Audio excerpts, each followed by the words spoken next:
सरकार की पहल है पेंशनर्स के लिए राहत, जीवन सुगमता के लिए आसान किए नियम। केंद्र ने 2 अक्टूबर से 31 अक्टूबर तक एक विशेष अभियान शुरू किया है, जिसका उद्देश्य नियमों प्रक्रियाओं को सरल बनाना, काम की प्रतीक्षा को कम करना और अपने सभी विभागों में जनवरी शिकायतों का समाधान करना है।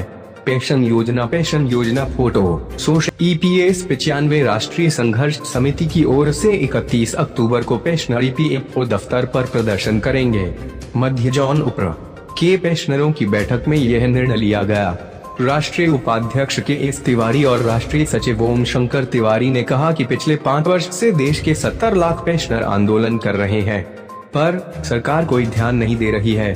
इसलिए 31 अक्टूबर को देश भर के EPFO कार्यालयों पर प्रदर्शन किया जाएगा।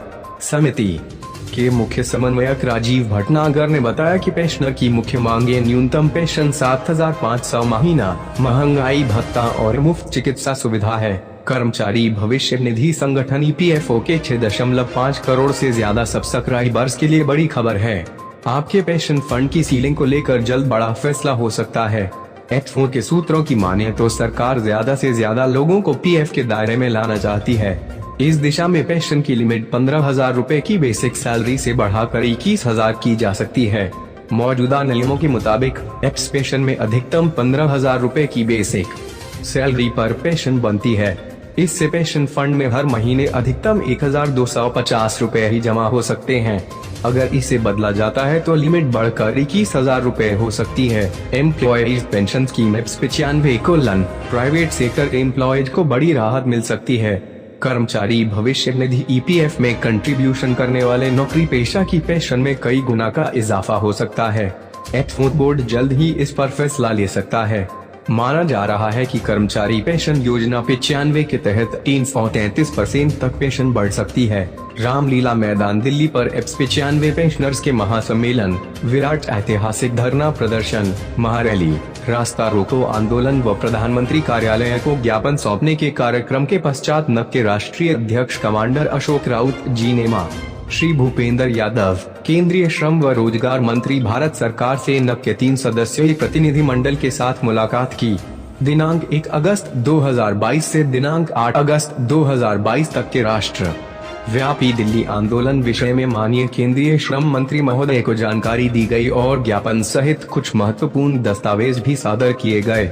कम पेंशन राशि व मेडिकल सुविधा के अभाव में EPS 95 पेंशनर्स दिन प्रतिदिन मरते चले जा रहे हैं। बुलढाना का पिछले 1325 दिन से जारी क्रमिक अनशन। एक तरफ माननीय प्रधानमंत्री जी द्वारा EPS 95 पेंशन वृद्धि पर आश्वासन व दूसरी तरफ EPFO द्वारा रिफॉर्म के नाम पर नई समितियों का गठन इत्यादि तथ्यों की जानकारी भी माननीय मंत्री महोदय को दी गई व EPS 95 पेंशनर्स को तुरंत न्याय प्रदान करने का निवेदन किया गया। EPS 95 राष्ट्रीय संघर्ष समिति के राष्ट्रीय संगठन सचिव सच्चिदानंद मिश्रा ने कहा कि देश के 71 लाख पेंशनभोगियों को कम पेंशन दी जा रही है।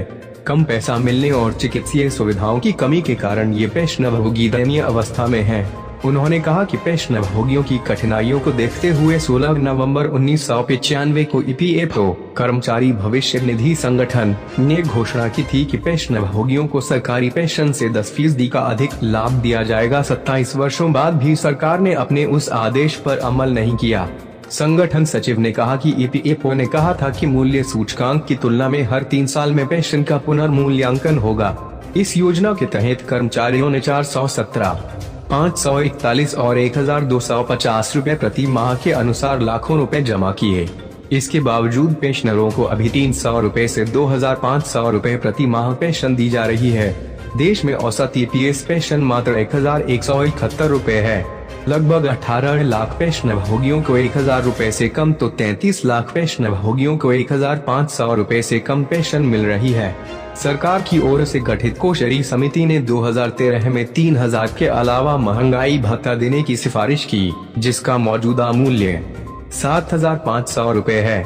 इसे भी EPFO ने लागू नहीं किया, जबकि EPFO के पेंशन फंड में अभी 6.5 लाख करोड़ से अधिक राशि उपलब्ध है। हकीकत है कि 1971 के बाद सरकार ने पेंशन मद में योगदान नहीं किया। PM और केंद्रीय श्रम मंत्री ने 2 बार वादा किया पर कोई निर्णय नहीं हुआ।